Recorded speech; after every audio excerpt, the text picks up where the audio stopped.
امام حسین علیہ السلام کا یہ کارواں تیزی سے اپنے منزل اور مقصد کی طرف بڑھ رہا ہے۔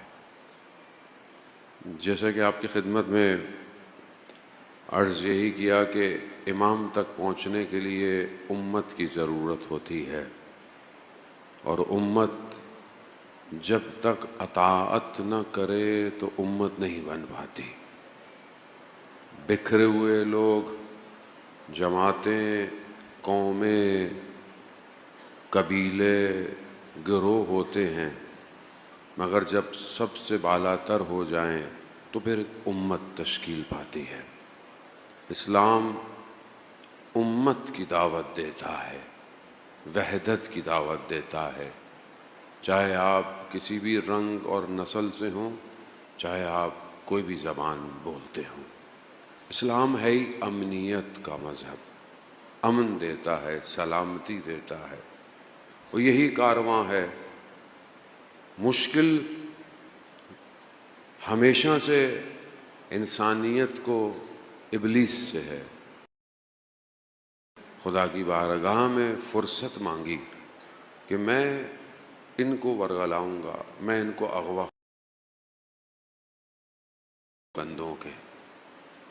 اسی لیے پروردگار نے ہر دور میں اپنے مخلصین بندوں کو رکھا تاکہ وہ اس امت کی، وہ شخص کہ جو خود کا عنصر رکھتا ہو وہ ہادی نہیں ہو سکتا۔ ہادی وہی ہے کہ جو معصوم ہے، خطا سے بھی معصوم ہے۔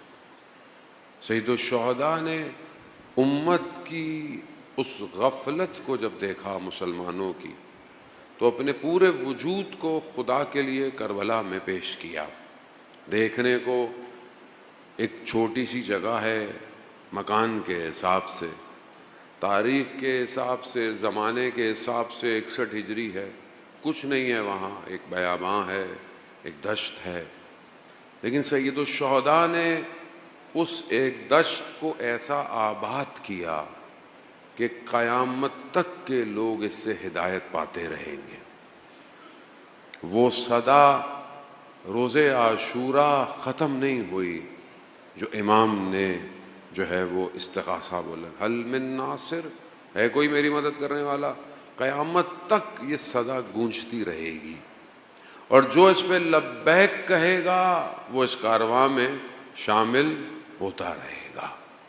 لیکن یقیناً اس کاروان میں شامل ہونا اتنا آسان نہیں ہے، ورنہ ہر زمانے میں بہت لوگ، لیکن یہ جو دور ہے ہمارا، یہ خوش قسمت ہے کہ ہم خوش قسمت ہیں۔ ہم ایک ایسے دور میں ہیں جہاں پر امام کا کارواں پورے موجوں پر خروش کے ساتھ لہروں کو کاٹتا ہوا منزل کی طرف بڑھ رہا ہے۔ یہ دور تشیع کی سر افرازی کا دور ہے، یہ دور ولایت کے پرچم کو بلند کرنے کا دور ہے۔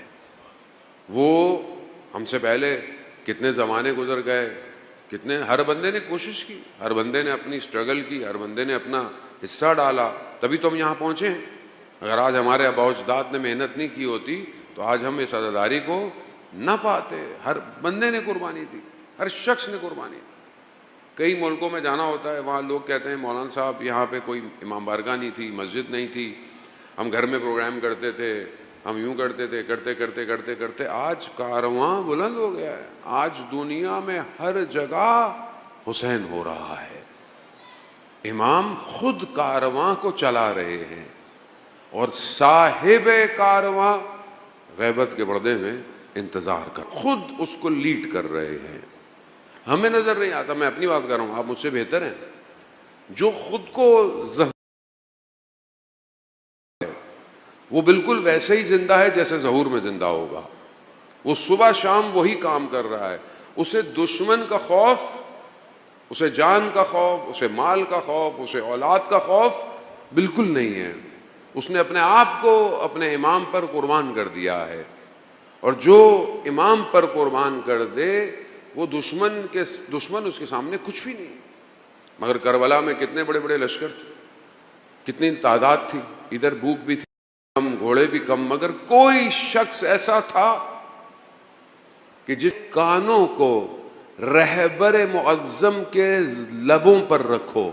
زمانہ کو مخاطب کرتے ہیں کہ اصل پرچم آپ کا ہے، اصل سب کچھ آپ کا ہے. میں جب تک زندہ ہوں ان شخصیتوں کو پہچانے عزیزان محترم. آج حق اور باطل واضح ہو گیا ہے. آج سید علی خامنائی کی شخصیت سب کے اوپر واضح ہے.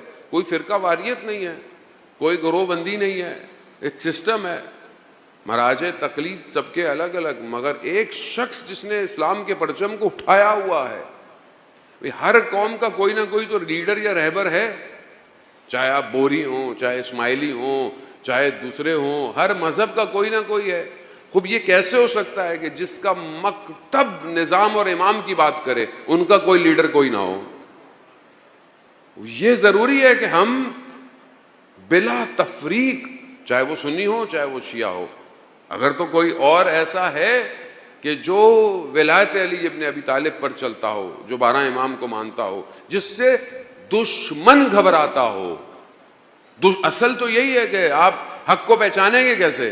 حق کو آپ پہچانتے ہیں باطل کے ساتھ، کہ باطل کس کے مقابلے میں ہے. یا تو باطل کو نہیں سمجھے، ہم دشمن کو نہیں سمجھے، وہ کھلے عام کہتے ہیں. اسی لیے آپ دیکھیں کہ تمام مراجع کرام نے فتاوے دے دیے ہیں کہ جو آیت اللہ خامنائی حفظ اللہ کی شخصیت پر یا کچھ پر خرچ کرے جو ہے وہ اسلام کا دشمن ہے. حزب فقط حزب الہی، رہبر فقط خامن. حزب فقط حزب الہی، رہبر کے فرمان پر، سید کے اعلان پر. سب اپنے ہاتھ میں تصویر بلند کریں. لبیک یا حسین، لبیک یا حسین، لبیک یا حسین، لبیک یا حسین. عزیزان محترم، خوب یہ آج آپ اس جگہ پر کھڑے ہیں کہ جہاں پر حق اور باطل واضح ہو گیا. آپ تھوڑا سا پیچھے چلے جائیں، مبہم ہے انسان، کدھر جائے، کس کو دیکھے. اگر آج بھی حق اور باطل واضح نہیں ہو رہا تو پھر ہم خود پیچھے رہ جائیں گے. کارواں امام حسین کا نہیں رکے گا، وہ جا رہا ہے اور وہ جاتا رہے گا. حق کو پہچاننا آسان نہیں ہے. کیوں اتنے سارے لوگ اصحاب رسول خدا تھے مدینہ کے اندر. جناب عمار بزرگ ہیں، بابصیرت ہیں. رسول خدا حضرت محمد مصطفیٰ صلی اللہ علیہ وآلہ ان کی خدمت میں آئے، ان کی خدمت میں آئے اور کہا یا رسول اللہ میں آپ کے بعد فتنے دیکھ رہا ہوں، سازشیں، فتنہ، میں کہاں جاؤں، کس طرف حق کو پاؤں گا. تو جب یہ گفتگو کر رہے تھے تو مولا متقیان چلتے ہوئے نظر آئے. تو رسول خدا صلی اللہ علیہ وسلم نے فرمایا عمار، پوری دنیا کے لوگ ایک وادی میں ہوں اور علی ایک وادی میں ہو تو حق علی کی طرف ہے. اب یہ کیوں ہے؟ فارمولہ یہی ہے. فارمولہ کیا ہے؟ فارمولہ دے دیا رسول خدا نے. حق علی کے ساتھ ہے اور علی حق کے ساتھ ہے. آج آپ دیکھ رہے امام علی کدھر؟ کون امام علی کو مانتا ہے؟ دنیا کے سارے لیڈر، دنیا کے سارے رہبر، دنیا کے سارے حکمراں کس کی اطاعت کرتے ہیں؟ اور اطاعت ایسی نہیں لفظوں والی نہیں، ہاں اطاعت جو کردار سے نظر آئے، کردار سے نظر آئے، ہیبت نظر آئے، وہ جلالت نظر آئے. وہ کہاں ہے؟ واضح. اور دشمن نے پوری سازش یہی کرتا ہے کہ ہمیشہ مسلمانوں کو توڑے، ٹکڑے کرے. عزیزان محترم، ہمیں مشترکات یعنی کامن چیزوں پہ اکٹھا ہونا پڑے گا. ظلم ہو رہا ہے، ظلم ہو رہا ہے پوری دنیا میں، ظلم کے مقابلے میں اکٹھا ہونا پڑے گا. وہ مشترکات ہے. ظلم ہے.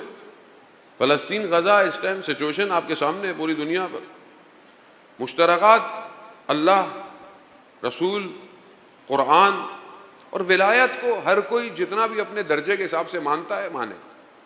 آپ بعض اوقات زبردستی تو کسی کو نہیں کروا سکتے، لیکن بہرحال ہر کوئی مانتا تو ہے جتنے درجے پہ مانتا ہے۔ سب سے چیز جو کامن ہے، جو ہماری گفتگو کا محور بھی ہے، وہ کون ہے؟ امام زمان عجل اللہ تعالی فرجہ الشریف، صلی اللہ علیہ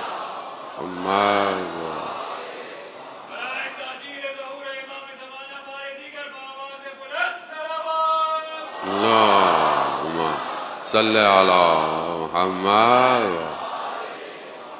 خوب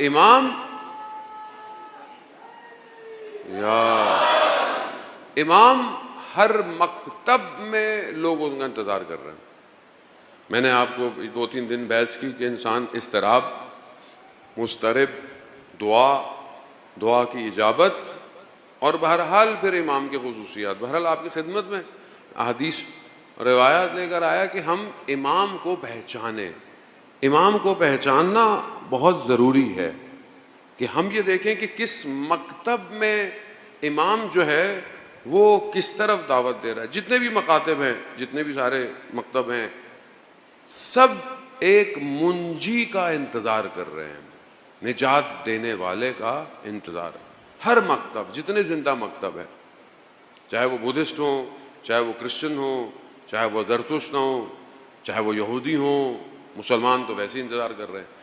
اب وہ شخص ہے ایک ہی، لیکن وہاں پر نام مختلف ہے، اس کی خصوصیات ایک ہی ہیں۔ اب ہمارے جو خود اپنے درمیان کے اندر ہے، وہ جو ہماری جو نقطہ نگاہ ہے وہ تھوڑا سا سب سے مختلف ہے۔ پہلی چیز کیا ہے کہ ہماری میں جو ہے وہ امام صرف ظاہری نجات کے لیے نہیں ہے کہ آپ ظاہری مشکل کے اندر ہیں، کوئی شخص آئے آپ کو نجات دے، ایسا نہیں ہے۔ ہمارا امام سیر تکامل کی طرف ہے، یعنی خداوند متعال تک لے کے جانے کا کام امام کا کام ہے، اور نہ صرف ظاہری دنیا میں بلکہ آخرت میں بھی جو سفر طے کروائے گا وہ آپ کو آپ کا امام کروائے گا۔ تو فرق ہے یہاں پر، اب یہ ایک فرق ہے، یہ واضح فرق ہے۔ یہ خود امام کا جو کانسیپٹ ہے، اس کے لیے بہرحال وقت ابھی نہیں ہے اتنا بہت زیادہ، لیکن خود جو امام کا کانسیپٹ ہے یہ سب کے ہاں اتنا کلیئر نہیں ہے جتنا ہمارے مکتب کے اندر ہے۔ اسی لیے اللہ کا نمائندہ ہے، اللہ نے انتخاب کیا ہے، معصوم خطا سے عصمت کے درجے پر ہے، عصمت اختیاری ہے، زبردستی کی نہیں ہے۔ بعض لوگوں کے ذہن میں آئے کہ جی جب اللہ ہی نے ایسا کر دیا کہ امام تو کچھ نہیں، ایسا نہیں ہے۔ انسان کمال پر اتنا پہنچا ہے کہ اللہ نے عصمت کو عطا کیا ہے، اور امام ہر موجودات کی ضرورت سے آگاہ ہے، یعنی ہر موجودات، صرف انسان نہیں، ہر موجودات کی ضرورت کو پہچانتا ہے۔ کیسے پہچانتا ہے؟ قرآن، سورہ نمل، چونٹی، حضرت سلیمان کا لشکر، کیا کہا چونٹی نے؟ اندر جاؤ کہیں لشکر رون نہ دے۔ جناب سلمان نے سنا اور مسکرا دیا، یعنی اللہ کا نمائندہ ہر موجودات کی ضروریات سے، آواز سے آگاہ ہے۔ ائمہ علیہ السلام بھی ایسے ہیں، کوئی علم لدنی۔ پہلی چیز، ہمارا امام صرف دنیا کی نجات کے لیے نہیں ہے۔ دوسری چیز، امام جو ہے وہ باقی مکاتب کے اندر آئے گا، نجات دے گا، چلے جائے گا، ایسا نہیں ہے، بلکہ وہ ہماری زندگی کے باقی سسٹم کو بھی تنظیم کرتا ہے۔ تنزل الملائکۃ والروح، ہر سال ملائکہ امام کے اوپر نازل ہوتے ہیں۔ کیا لے کر آتے ہیں؟ پورے سال کا نظام لے کر آتے ہیں۔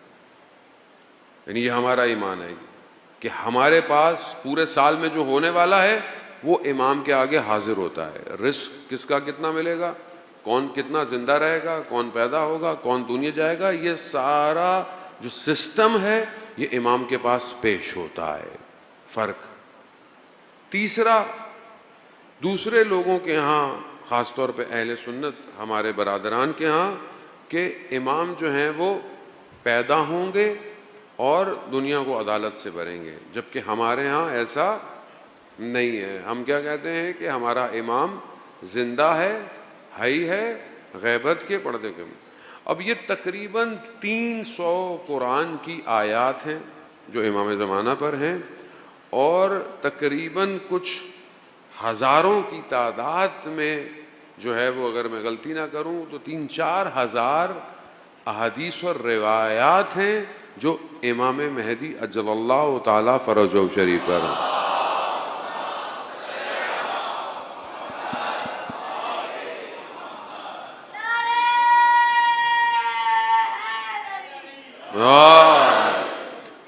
تک اللہ اکبر یا 70 اہل سنت کے علماء ہیں، 70 جو اس بات پہ معتقد ہیں کہ امام پیدا ہو چکے ہیں، اور یہ منتخب الاثر جو کتاب ہے اس کے اندر ان سب کا تذکرہ موجود ہے۔ تو بالکل ایسا نہیں ہے کہ ہر کوئی اس بات کو نہیں مانتا۔ دوسرا، ہمارے پاس جو دلیل و احادیث اور روایات ہیں کہ امام حیات ہے اور امام کا جسم موجود ہے۔ پہلی حدیث امام جعفر صادق علیہ الصلوۃ والسلام سے،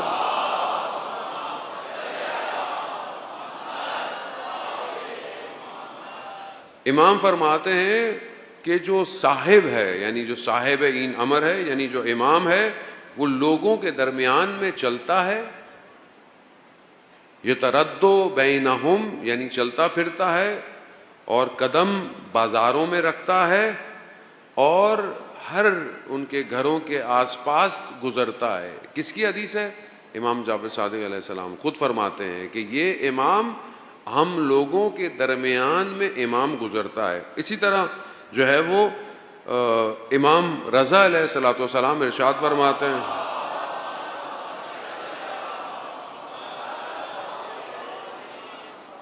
امام رضا فرماتے ہیں کہ ہر سال امام زمانہ حج پر موجود ہوتا ہے، یعنی بغیر امام کے حج ممکن نہیں ہے، حجت خدا ہے۔ اب یہ ساری ظاہر ہے، جب آپ امام کو مانتے ہیں تو آپ ساری طرح مولا متقیان سے بہت ساری احادیث ہیں جو ہمیں اس بات کے اوپر گواہی دیتی ہیں، اور یہاں تک کہ مولا متقیان فرماتے ہیں کہ حجت زمین پر قدم بڑھاتی ہے، لوگوں کے گھروں میں داخل ہوتے ہیں، شرق اور غرب ہر جگہ امام کے قدم چلتے ہیں، موجود رہتے ہیں، لوگوں کے الفاظوں کو، کلام کو سنتے ہیں، لوگوں کے سلام کا جواب بھی دیتے ہیں، لوگوں کو دیکھتے ہیں مگر لوگ ان کو نہیں دیکھ سکتے۔